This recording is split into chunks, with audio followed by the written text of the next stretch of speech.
Assalamualaikum warahmatullahi wabarakatuh.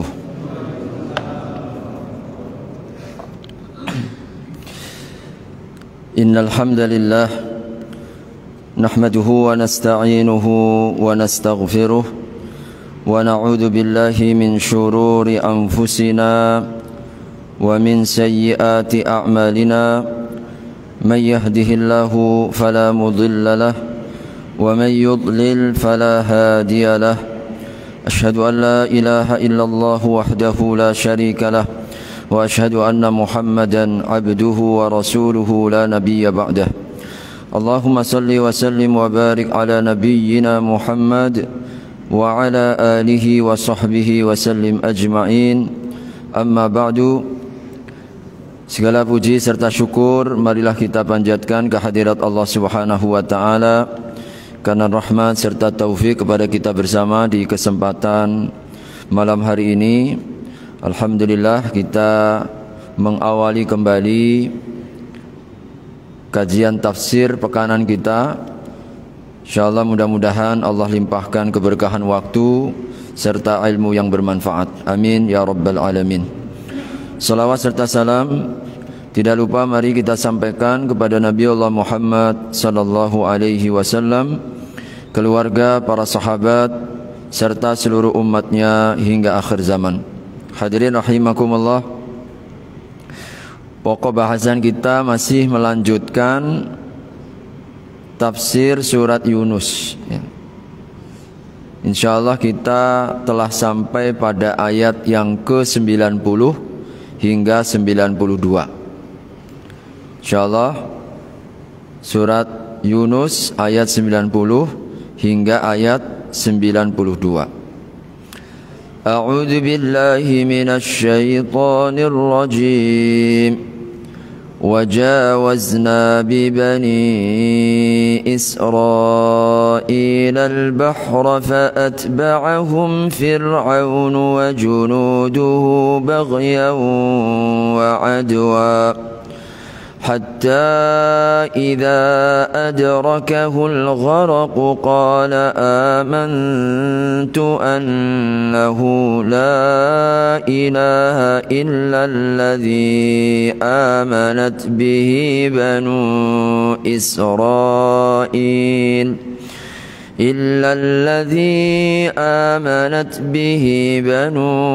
إسرائيل وأنا من المسلمين الآن وقد عصيت قبل وكنت من المفسدين فاليوم ننجيك ببدنك لتكون لمن خلفك آية وإن كثيرا من الناس عن آياتنا لغافلون وجاوزنا dan kami lampau atau kami lewatkan bibani Israel terhadap Bani Israel al-bahra, jadi melampaui daripada Laut Merah, dan kami bawa Bani Israel melampaui dan melewati samudra, lautan. Fa'atba'ahum fir'aunu wa junuduhu, maka Fir'aun dan bala tentaranya mengikuti mereka. Baghyan, dalam keadaan sikapnya atau keadaan Fir'aun ketika mengikuti daripada Bani Israel itu baghya, penuh dengan kesombongan dan kezaliman. Itu makna baghya. Wa adwa, dan juga permusuhan. Hatta idza adrakahul gharaq, sehingga ketika telah sampai kepadanya atau telah menemuinya al-gharaqu, tenggelam. Jadi ketika tenggelam itu telah menemuinya Qala, maka dia Fir'aun itu berkata, amantu annahu la ilaha illa alladhi amanat bihi banu Israel. Aku beriman bahwasanya tiada Tuhan kecuali yang diimani oleh Bani Israel.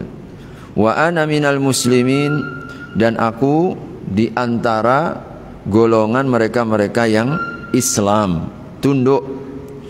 Al-ana, sekarang waktunya. Jadi al-ana, mana al-an itu artinya sekarang, waktunya engkau mengatakan beriman. Wa qad asaita qablu, sedang keadaanmu engkau telah durhaka sebelumnya, engkau telah banyak berbuat maksiat sebelumnya. Wa kunta minal mufsidin, dan engkau termasuk di antara orang-orang yang menebar kerusakan. Fal yauma, maka hari ini, nunajjika bi badanika, kami selamatkan badanmu, jasadmu, litakuna liman khalfaka ayatan, agar engkau menjadi ayat, menjadi pelajaran, bukti, tanda kekuasaan Allah bagi yang datang setelahmu, di belakangmu, wahai Fir'aun. Wa inna katsiran minan nas, dan sungguh kebanyakan manusia, mayoritasnya, an ayatina, terhadap ayat-ayat kami, la ghafilun, orang-orang yang lalai, orang-orang yang lupa, lalai mereka, lengah. Hadirin rahimakumullah, di dalam tafsir ini disampaikan bahwa penutup ayat sebelumnya Allah menasihati Nabi Allah Musa. Setelah begitu besarnya ya ingkarnya Nabi Allah Fir'aun dan bala tentaranya, sikap kesombongannya, maka Nabi Musa kemudian berdoa. Doanya ini doa pamungkas. Untuk apa? Membiarkan mereka dalam kesesatan, tutup hati mereka, jangan beriman sampai melihat tanda-tanda kebesaranmu, sampai mereka merasakan siksaanmu. Nah, inilah doanya Nabi Musa. Rabbana tumis ala amwalihim washdud ala qulubihim fala yu'minu hatta yarawul adzabal alim. Maka Allah beri nasihat di ayat 89-nya sebelumnya, aku akan ijabah doamu, tapi kau jangan mengikuti jalan yang diikuti oleh orang-orang yang bodoh. Berupa apa? Terlalu tergesa-gesa, terburu-buru. Maka hadirin rahimakumullah, mestinya engkau jangan doakan sampai seperti itu. Jadi dihancurkan sampai ke akar-akarnya. Nah, kau tunggu dulu, pasti Fir'aun itu akan hancur, pasti Allah akan rasakan siksaannya. Tapi jangan terburu-buru dan engkau mengikuti jalan yang ditempuh oleh orang-orang yang tidak berilmu. Maka ini nasihatnya Allah di ayat-ayat sebelumnya. Maka di ayat-ayat ini kata para ulama ahli tafsir, hubungannya adalah Allah menyatakan dan merealisasikan janjinya, yaitu apa? Menyiksa Fir'aun, merasakan dan menunjukkan Fir'aun. Ada waktunya, ada masanya, nanti Allah yang paling tahu kapan waktunya. Allah tidak tunjukkan kekuasaannya itu. Tapi kau jangan, jadi engkau jangan berdoa sampai seperti itu. Biarkan, nanti aku itu urusanku. Kira-kira seperti itu hadirin. Allah Subhanahu wa ta'ala di dalam ayat-ayat ini merealisasikan janjinya, bahwasanya pasti Allah akan merasakan mereka siksaannya. Cuma Allah yang paling tahu, sesuai dengan hikmah dan kebijaksanaannya. Hadirin rahimakumullah, ayat ini dibuka oleh Allah dengan jawazna bi bani Israil al-bahr. Hadirin, Allah yang memiliki perbuatan. Jadi jawazna, nah di situ kami Allah, bahwa di sana ketika Bani Israel mampu melewati samudra, mampu melewati lautan yang begitu luas. Saat kemudian mereka dalam keadaan putus asa, falamma tara al-jam'ani, dalam ayat yang lain ketika sudah berhadap-hadapan, maka orang-orang Bani Israel mereka mengatakan, dah habislah kita, inna lamudrakun. Itu bahasa Al-Qur'annya begitu. Habis kita wahai Musa, hancurlah kita. Depan lautan, belakang Fir'aun. Tetapi Allah Subhanahu wa ta'ala memberikan hidayah. Maka hadirin, ada satu pesan utama ketika Allah Subhanahu wa ta'ala menegaskan jawazna, tidak lepas. Engkau bisa melewati lautan, engkau mampu kemudian melampaui samudra.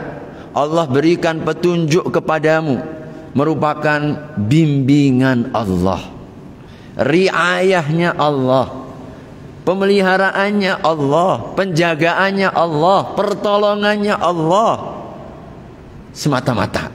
Maka ini hadirin mengingatkan kepada kita bahwa Allah selalu menyertai hamba-hambanya yang bersamanya, yang menolong agamanya.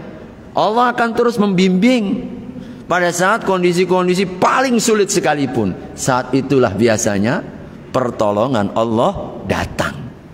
Maka ini mesti kita harus yakin. Kadang-kadang kita dihadapkan dengan situasi dan kondisi paling sulit, mustahil semuanya, tertutup semua peluang-peluang. Tapi diingatkan oleh Allah, saat-saat kondisi paling sulit, puncak-puncaknya kezoliman, puncak-puncaknya mungkin kehinaan kita, disitulah Allah rata-rata menolong hambanya di luar dugaan, di luar dugaan. Maka Allah ingatkan melalui kalimat jawazna, kami yang punya perbuatan itu, kami yang melewatkan kalian, kami yang membelahkan lautan itu. Sesuatu yang mustahil terjadi adalah bentuk riayah, penjagaan Allah kepada para kekasihnya, pembinaan Allah kepada para kekasihnya. Allah selalu akan memberikan jalan keluar di saat kita dalam kondisi paling sulit. Asal satu yang perlu kita pastikan hadirin, kebersamaan kita bersama Allah. Itu yang perlu kita pastikan. Jaga perintah-perintah Allah, jaga larangan-larangan Allah. Sebagaimana pesan Nabi kepada sahabat Ibnu Abbas radhiyallahu, "Ihfazillah yahfazka." Jadi jagalah Allah, maka niscaya Allah akan menjagamu. Ihfazillah tajidhu tujahaka. Jagalah Allah, maka Allah akan selalu berada di hadapanmu. Maka ayat ini memberikan pesan kuat kepada kita tentang perbuatan-perbuatan Allah di balik sesuatu yang kita tidak sangka. Bayangkan hadirin, tidak nyangka ternyata jalan keluar dari tengah lautan. Gak kebayang. Dengan cara yang paling sederhana, pukulkan jak tongkatmu. Wa auhayna ilaihi anidrib bi asakal bahr. Aku pukulkan. Nabi Musa yakin, walaupun apa ini tongkat dengan lautan. Kalau orang nggak kurang punya iman hadirin, ini perintah kok main-main begini.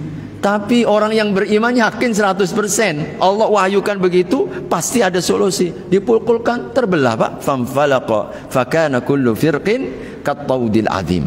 Subhanallah. Wajawazna bibani Israil al-bahr. Maka memberikan pesan kuat kepada kita hadirin, mereka-mereka yang berada di jalan Allah, menegakkan agama Allah, memperjuangkan kebenaran dan kebaikan, tidak perlu kita khawatir. Allah Subhanahu wa ta'ala akan bersamai mereka dalam riayahnya, dalam pembinaannya. Allah akan berikan petunjuk dan bimbingan. Bahkan kalau terasa begitu sulit, maka Allah Subhanahu wa ta'ala akan berikan jalan yang kadang-kadang tidak kita sangka-sangka, tidak disangka. Ini yang membuat spirit hadirin, orang yang beriman itu selalu memiliki harapan. Ini yang terus membuat kita itu yakin.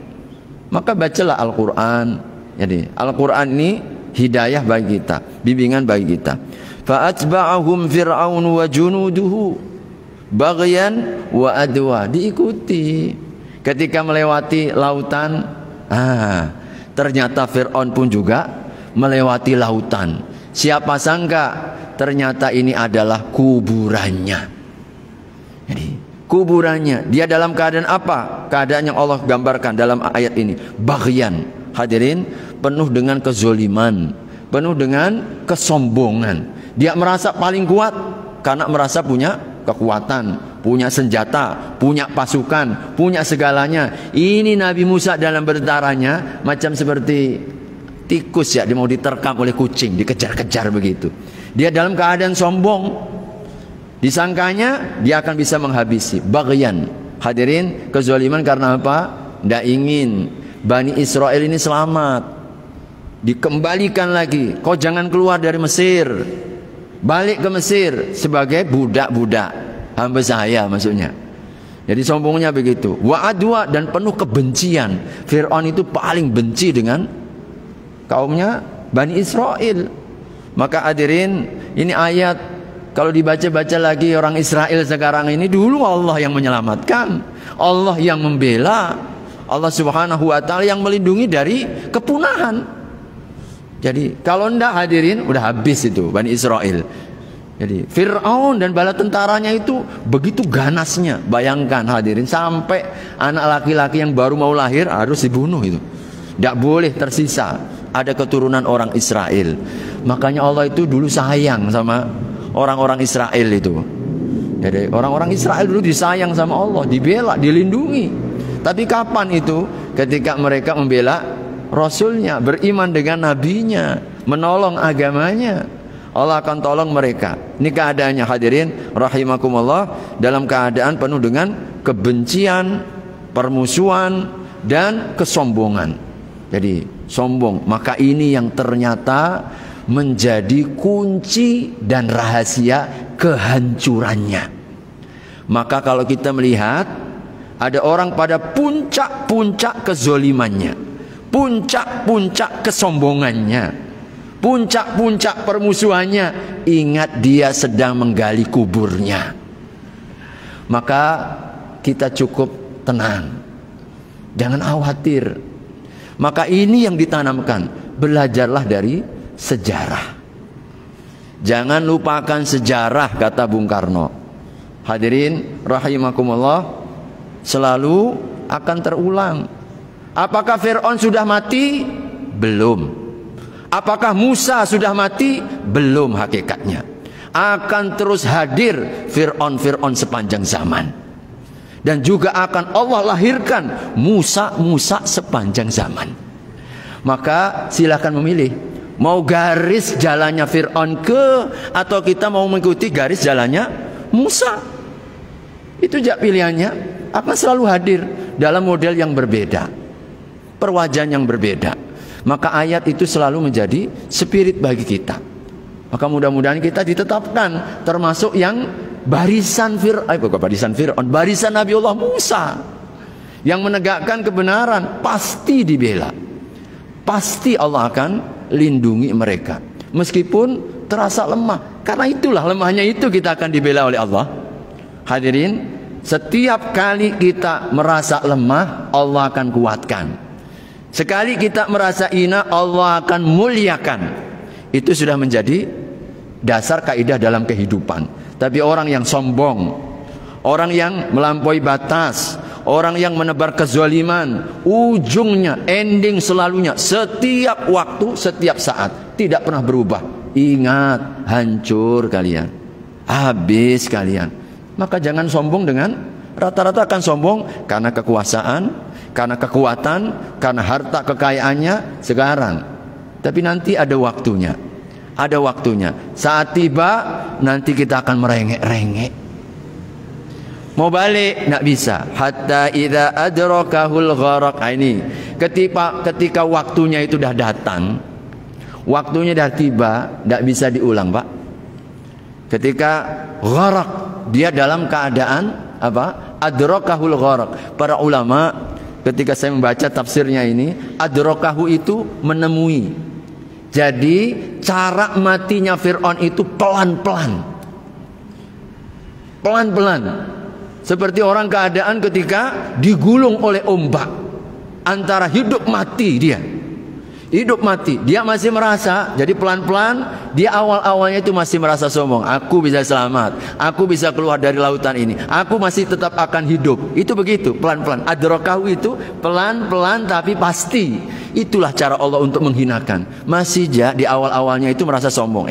Saya masih bisa hidup ini, bisa bertahan nih, bisa nanti tetap kekuasaanku dan seterusnya. Sampai ketika pada saat dia sudah putus asa. Nah itu maknanya gharaq. Gharaq itu sampai ke tenggorokan. Tidak mampu lagi. Dia dihadapkan dengan situasi bahwasanya tidak ada lain kecuali memang benar apa yang didakwahkan oleh Musa. Saat itulah baru merengek-rengek. Amantu bima alladhi amanat bihi banu Israel. Baru mau beriman, Pak. Ya Allah, tiada Tuhan kecuali apa yang diimani oleh Banu Israel. Masya Allah. Banu Israel. Apakah bermanfaat? Iman yang seperti ini sama sekali. Iman yang bermanfaat itu iman ketika saat ghaib. Saat ghaib. Maka banyak ayat-ayat dalam Al-Quran. Manfaat iman itu ketika saat kita ketika diuji begini, gaib, perkara gaib ini, kita beriman kepada Allah, kita yakin dengan ada surga neraka, kita yakin akan ada hari hisab. Ini iman yang memberi manfaat. Tapi ketika iman itu saat sudah dibuka, tidak ada lagi manfaatnya.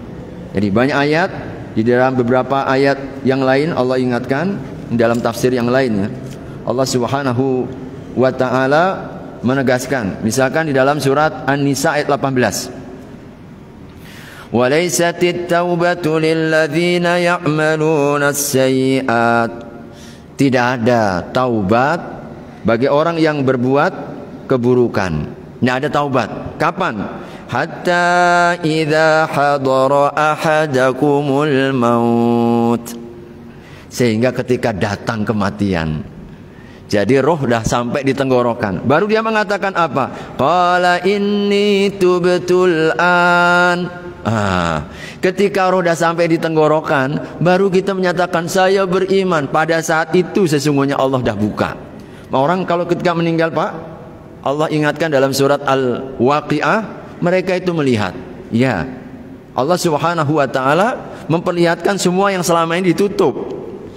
Maka hadirin, ketika dibuka maka tidak ada lagi manfaat. Jadi tidak ada lagi manfaat. Sama juga ayatnya dalam surat Ghafir, falamma ra'au ba'sana qalu amanna billah. Maka ketika mereka sudah melihat siksaan kami nanti pada hari akhirat. Jadi pada hari akhirat, maka mereka mengatakan apa? Qalu amanna billahi wahdah. Kami beriman. Wa kafarna bima kunna musyrikin. Kami mengkafiri apa yang dulu kami berbuat syirik. Apa kata Allah? Ayat 58-nya, 85-nya. Falam yaku yanfa'uhum imanuhum lamma ra'au ba'sana. Maka tidak ada manfaat saat iman ketika siksa sudah di depan mata. Iman itu memberi manfaat saat belum dibuka, saat ghaib beginilah. Makanya ini ujian. Orang yang beriman, ciri beriman yang pertama itu yu'minuna bil ghaib. Beriman dengan yang ghaib. Maka itulah bermanfaat.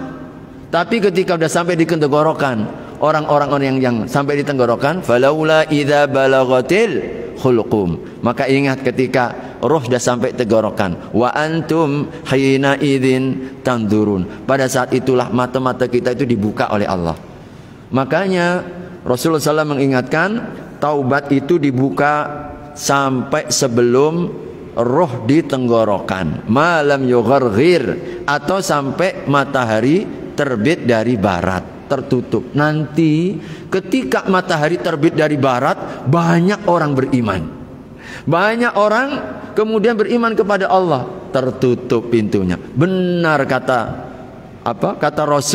Rasulnya orang beriman, kami beriman. Dah nggak ada lagi manfaatnya.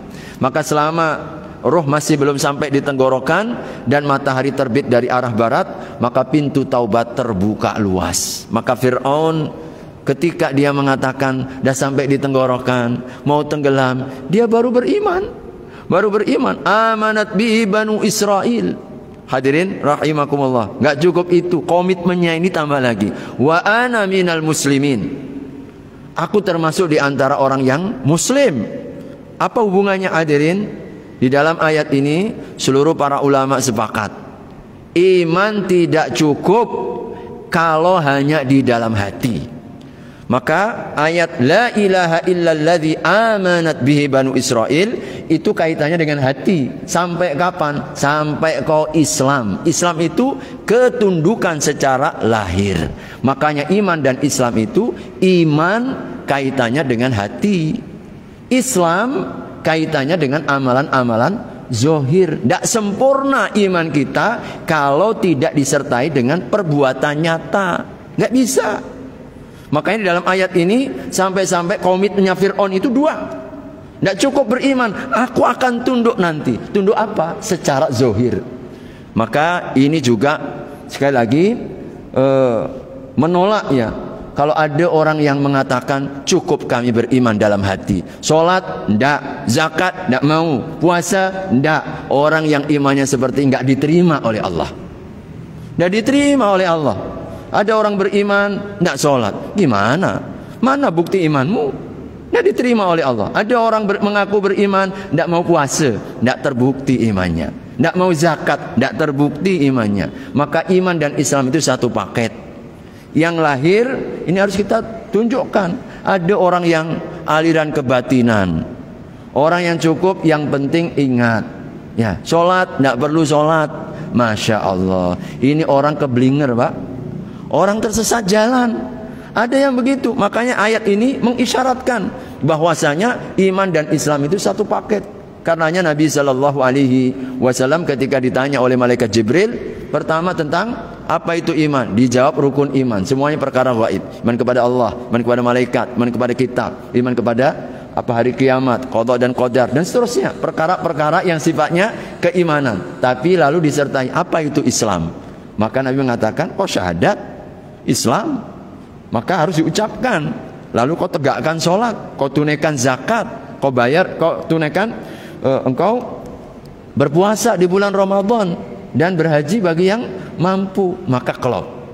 Jadi hadirin, kalau ada orang mengaku beriman, tidak sholat, bohong imannya.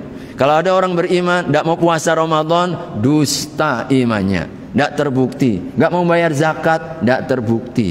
Maka harus dibuktikan dengan amalan nyata. Jadi amanah wilayah hati muslimin itu Islam secara ketundukan lahir. Hadirin, setelah dia menyatakan itu, apakah diterima? Allah hinakan. Al-an. Al-an. Ini adalah firman Allah penghinaan. Kalau bahasa kita, sekarang kau mau mengaku tobat, begitu. Sekarang udah mau mati baru mau bilang tobat. Kemana kemarin-kemarin? Begitulah kira-kira. Al-ana di situ adalah sebuah ungkapan untuk menghinakan. Kenapa baru sekarang kau mau tobat? Setelah aku tunjukkan kekuasaanku, engkau melihat siksaanku dari depan mata kematian itu. Maka Allah enggak terima. Waqad asaita, sudah banyak maksiat dibuat. Wa kunta minal mufsidin, juga termasuk orang yang menebarkan kerusakan. Sudah terlalu banyak dosamu wahai Fir'aun. Sudah terlalu banyak kerusakan kau buat. Kemarin-kemarin kemana? Kenapa baru sekarang? Setelah engkau melihat yang nyata, baru engkau bertaubat. Tidak diterima. Maka hadirin, ini adalah sebuah peringatan bagi kita.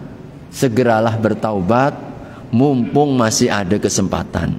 Ya, ketika kita ditutup begini, ini ujian iman. Jadi ujian iman, jangan tolak kebenaran. Ketika disampaikan petunjuk ini, maka hadirin para ulama katakan, ini isyaratnya. Para ulama katakan, siapa yang hidupnya sering kali menolak ayat, menuduh ayat, meninggalkan, menghina ayat, maka nanti matinya akan dijadikan oleh Allah ayat.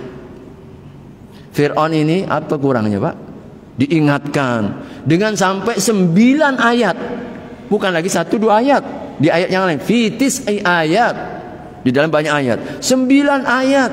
Bukti-bukti kebenaran Nabiullah Musa. Tapi selalu diingkari, didustakan, diingkari, didustakan. Udah berkali-kali ayat-ayat Allah itu dihinakan sama dia. Maka akhirnya matinya pun dijadikan ayat oleh Allah.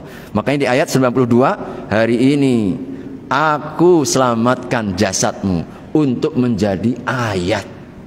Hati-hati. Mereka yang suka menghina ayat. Mereka yang suka menghinakan ayat. Ada rektor yang mengatakan, apa itu jilbab? Nah, tradisinya orang gurun. Beriman gak itu orang? Subhanallah. Ayat dilecehkan begini, takutlah. Kenapa? Nanti matimu dijadikan ayat oleh Allah. Subhanallah. Fir'aun dijadikan ayat hingga detik ini. Untuk pelajaran ini loh, akibat orang yang suka menghina ayat, akibat orang yang suka melecehkan ayat. Subhanallah, banyak terlalu untuk disebut. Ya, ada siapa? Siapa itu yang presiden sampai di 8 tahun ya? Sharon, Ariel Sharon, Masya Allah, Perdana Menteri Israel yang menyembelih kaum muslimin 3.000 satu waktu. 3.000 disembelih kaum muslimin. Allah jadikan pelajaran. 9 tahun, 8 tahun atau 9 tahun. Masya Allah, hidup ndak, mati ndak. Hidup ndak, mati ndak. Disiksa dengan begitu luar biasa. Belajarlah kita dari, ya siapa? Yang Turki? Hah?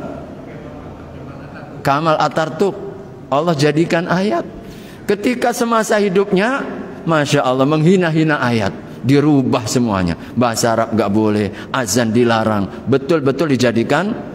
Turki pada masanya sekuler, jauh daripada Allah. Matinya dijadikan ayat, gak diterima oleh bumi. Masya Allah. Sampai sekarang gak diterima oleh bumi. Maka hati-hati. Belum jauh lagi, yang kemarin ada seorang wartawan. Orang wartawan, jadi yang melecehkan Quran, menghina Quran, 8 tahun hidupnya nggak aman, Pak. Bertahun-tahun harus kawalan polisi. Akhirnya mati dalam keadaan apa? Terbakar. Padahal sudah ada polisi, nabrak dia, terbakar. Bayangkan, apa ini nggak ayat ini? Nggak ada sesuatu yang tanpa izin Allah. Maka berhati-hatilah. Jangan sampai kita menuduh ayat-ayat Allah macam-macam. Jangan sampai kita merendahkan ayat-ayat Allah. Maka cukuplah pelajaran. Kadang Allah tunjukkan itu kehinaannya. Masih hidup ya ditunjukkan hinanya itu. Gak perlu saya sebutkan orangnya. Masya Allah. Yang biasa suka nuduh macam-macam, bikin kita ini emosi, bikin kita ini amarah. Ya Allah, hinakan sampai ditelanjangi. Masya Allah. Itu sesungguhnya penghinaan. Allah tidak tunjukkan, taubatlah. Janganlah rendahkan ayat-ayat Allah. Jadi nanti kita dijadikan ayat oleh Allah Subhanahu wa ta'ala. Maka cukuplah pelajaran. Tapi Allah ingatkan, banyaknya manusia lalai. Ya. Wala wa inna katsiran minan nasi laghafilun. Ini ayat, tapi kita ini pura-pura nggak tahu. Itu ayat. Fir'aun itu sampai sekarang muminnya itu ayat. Belajarlah dari Fir'aun. Kamal Atatürk itu ayat. Belajarlah dari Kamal Atatürk itu. Belajarlah dari Ariel Sharon, sampai disiksa Allah sekian lama akibat yang banyak menyembelih kaum muslimin. Mesti kita belajar. Maka mudah-mudahan kita termasuk yang tidak lalai.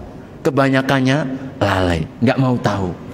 Maka kita khawatir nanti baru sadar saat menjelang mati. Baru kita mau kemana? Ya Allah, saya ingin taubat, saya ingin menarik kembali ucapanku. Mau ditarik gimana? Udah ajal tinggal di depan mata kan? Maka hati-hati kita dalam berkata-kata, kita dalam bersikap. Jangan sampai merendahkan ayat-ayat Allah. Allah kita lawan, hancur kita, Pak. Binasa. Mungkin sekarang kita ini merasa jaya, merasa kuat, merasa yang lain. Tapi ingat, ada waktunya nanti kita itu akan mati loh. Maka mudah-mudahan ayat-ayat seperti ini penggugah hati, agar kita sadar, agar kita berhati-hati dalam hidup ini. Hati-hati di hadapan ayat-ayat Allah, petunjuk-petunjuk Allah Subhanahu wa ta'ala. Jangan main-main dengan petunjuk Allah Subhanahu wa ta'ala. Mudah-mudahan kita semua senantiasa diberikan istiqomah. Ini yang paling utama. kekuatan hati, keteguhan jiwa kita saat kita berpegang kepada nilai-nilai kebenaran. Jadi, maka mudah-mudahan Allah senantiasa mengkaruniakan kepada kita istiqomah hingga masa akhir hayat kita insyaallah. Amin ya rabbal alamin. Saya kira ini yang dapat saya sampaikan. Kurang berapa menit? 3 menit. Ya, mudah-mudahan ada pertanyaan. Cukuplah insyaallah. Nanti kalau dijawab nggak cukup waktu. Mudah-mudahan ini sebagai pembuka. Mudah-mudahan dalam manfaatnya apa yang kita bahas menjadi ilmu yang bermanfaat, khususnya bagi kita. Setiap ayat hadirin adalah untuk kita. Agar kita belajar dari ayat ini, jadilah pengikut Nabi Musa sepanjang zaman. Jadilah kita mereka yang menegakkan nilai-nilai kebaikan dan kebenaran. Insya Allah mereka yang akan diselamatkan oleh Allah. Hati-hati kalau kita mengikuti jalannya Fir'aun, maka Allah pun akan melakukan hal yang sama. Kita akan hina, kita akan direndahkan. Takutnya khawatir bahkan kita dijadikan ayat nanti. Matinya kita nanti jadi ayat, agar orang kemudian belajar dari keadaan kita. Maka ini yang kita takutkan. Hadirin, mudah-mudahan Allah Subhanahu wa taala yang Maha Rahman, Maha Rahim menetapkan iman dan istiqomah kita hingga masa akhir hayat kita. Amin ya rabbal alamin. Aqulu qouli hadza wa astaghfirullah. Mari kita sempurnakan dengan doa kafaratul majlis. Subhanakallahumma wa bihamdika asyhadu an la ilaha illa anta astaghfiruka wa atubu ilaik. Wassalamualaikum warahmatullahi wabarakatuh.